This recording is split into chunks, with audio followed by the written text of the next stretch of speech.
Good morning everyone. Here I want to share about the story of Mathilda. As we know, Mathilda is the story from Rhoda tell about her family never give the attention to their daughter.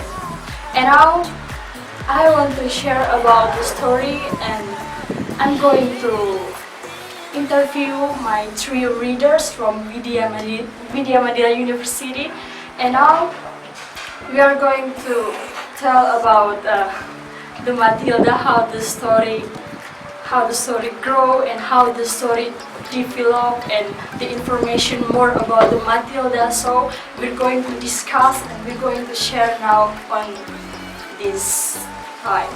So I'm going to interview my two readers now. Well, I start with the first question.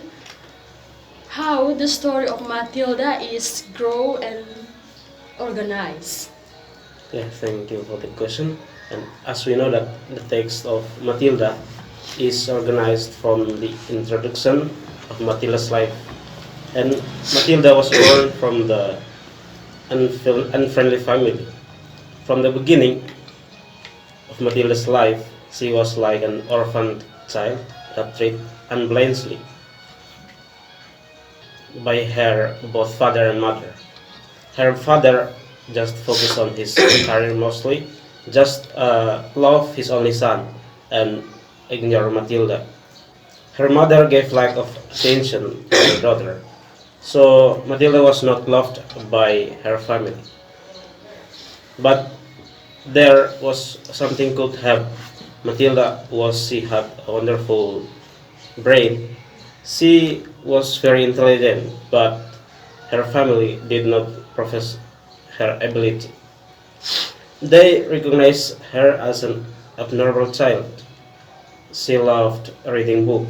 In the school, also she had a strict head mister, but she had a lovely teacher. She was Miss Honey. They had a good relationship. Miss Honey was friendly, helpful, and liked to hang out with the little Mathilda. Miss Honey was an orphan teacher. Her house was taken by her aunt, Miss Turnbull, the headmistress in her school. At the end of the story, Miss Honey, that was an orphan teacher, got back her house from her strict aunt, and Mathilda lived together with her in her new house. So that's all about the how the stories grow. So that's all.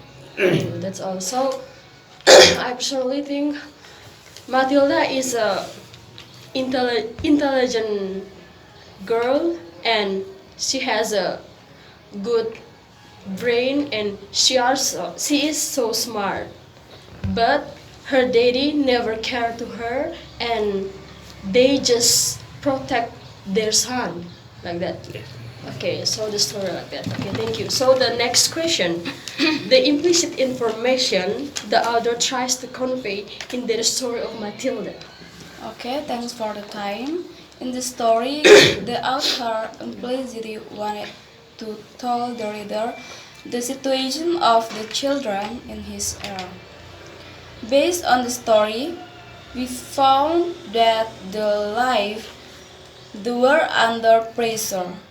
The author wanted to critique the social that not to see the child from their weakness, but it also encouraged them to be the success person.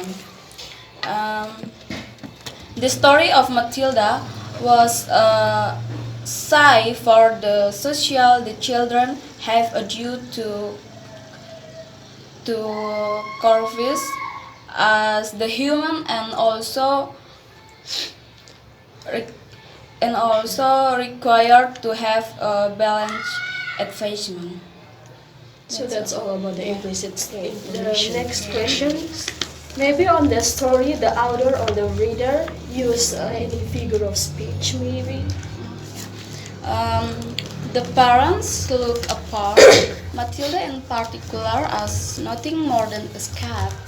A scab is something you have to put up with until the time comes when you can pick it off and whack it away.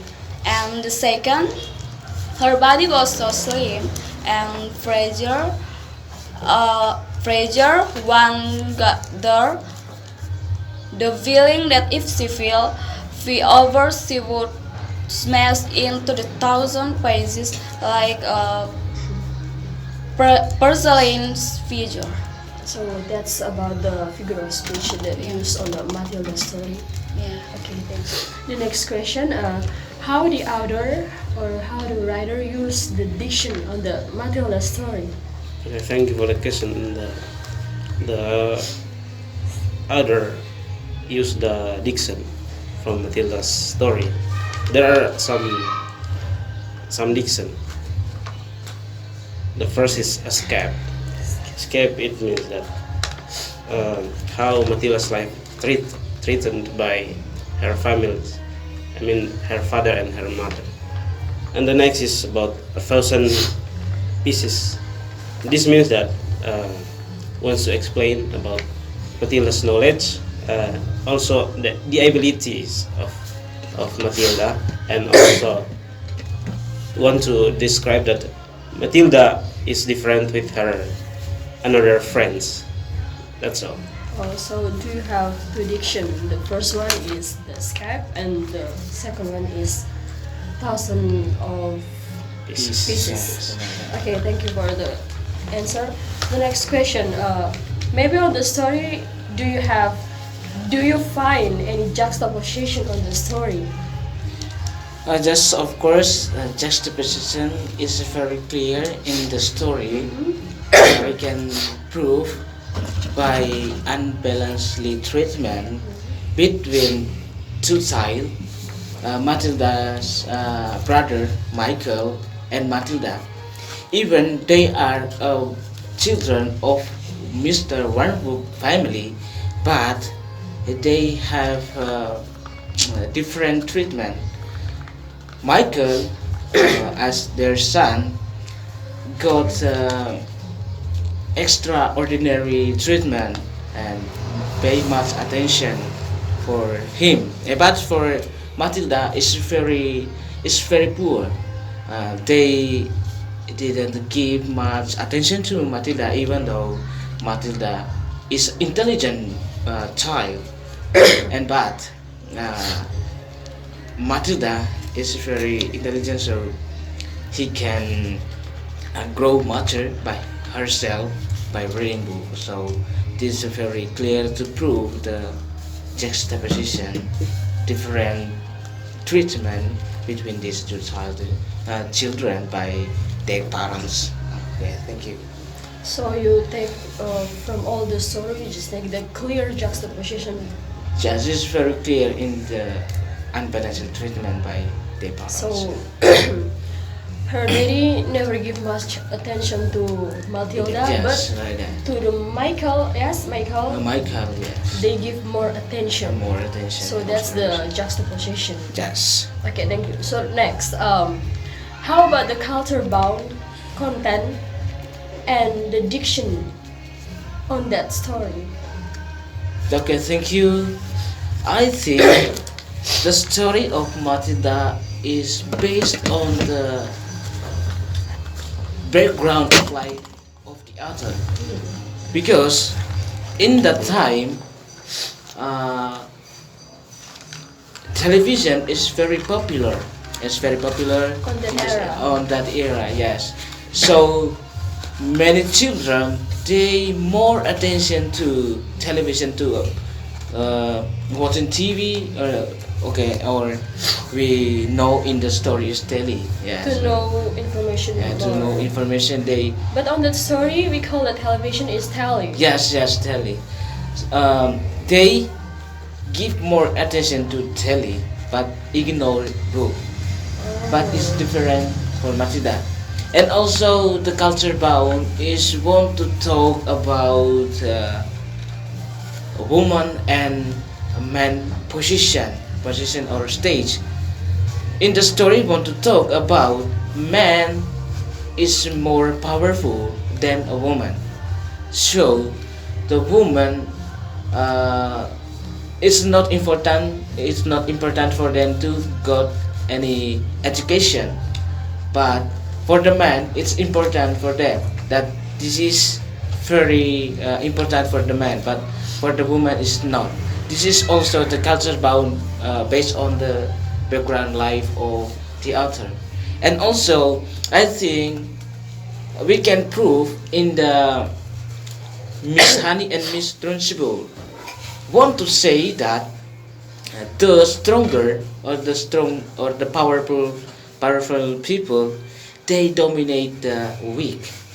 We can prove Miss Honey's aunt took her house that her father gave her.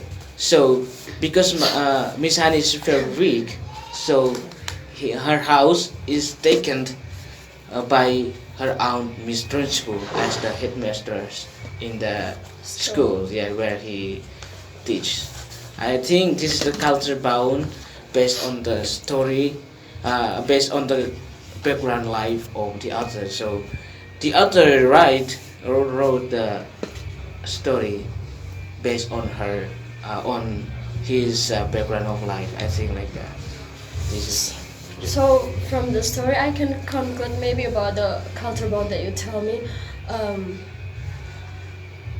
And that in that era, people really care about the boy, and they want the boy go to school, but for the girl not. Yes. Because they think for the girl because she have a beautiful face and that's enough. Yes, They don't okay. have to go to school. Yes. But for the boy, because he has a powerfully extremely about his body or what maybe they can go to school. But for the girl, for the woman, It's they not. don't have to go to school. Yes. So that's the difference between That's boy the- and girl. Okay, thank you for your time, guys, and thank you for coming here. And I don't even know your name. Maybe you can tell me your name so they can know your name also. Okay, thank you. I am Vincent Susnamdole, and you can call me Vincent. I'm from the Yeah, I know you from Media University. That's enough. and from the third grade of English study program. You have a good English. That's all.